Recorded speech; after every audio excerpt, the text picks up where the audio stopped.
باپ عالیشان منصب پر فائز اپنے بیٹے کے عالیشان دفتر میں داخل ہوا۔ بیٹے کو محبت بھری نظروں سے دیکھا، دل زیادہ مچلا تو اس کے پیچھے جا کر کھڑا ہو گیا۔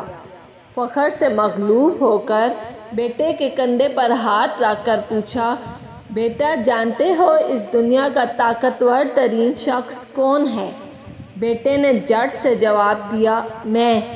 باپ کو حیرت سے ایک جھٹکا لگا، تائید کے لیے ایک بار پھر پوچھا، بیٹے اس دنیا کا طاقتور ترین شخص کون ہے؟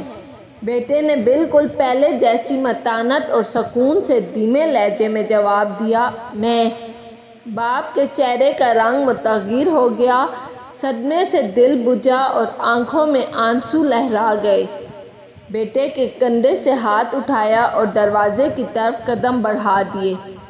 دفتر کے دروازے پر ایک بار پھر رکا، مڑ کر بیٹے کو دیکھا اور پھر سے پوچھا، بیٹے اس دنیا کا طاقتور ترین شخص کون ہے؟ بیٹے نے بغیر کسی توقف کے کہا، آپ۔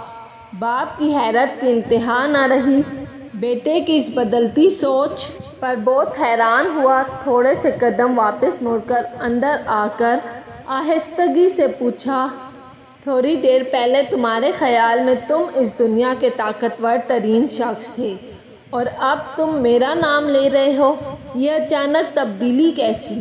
بیٹے نے کہا، جب آپ کا ہاتھ میرے کندھوں پر تھا تو میں اس دنیا کا طاقتور ترین شخص تھا، اور اب آپ کا ہاتھ اٹھ گیا ہے اور آپ دور جا کر کھڑے ہو گئے ہیں تو میں تنہا رہ گیا ہوں۔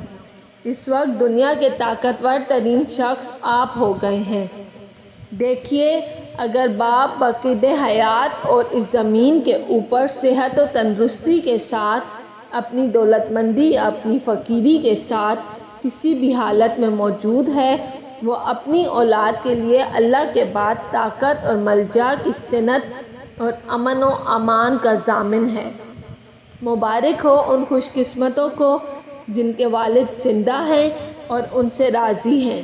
والد کی قدر کیجیے، ان کا سایہ آپ کے لیے ٹھنڈی چھاؤں ہی نہیں اور بھی بہت کچھ ہے۔ اگر آپ کو میری ویڈیو اچھی لگی ہے تو لائک اور سبسکرائب لازمی کیجیے گا۔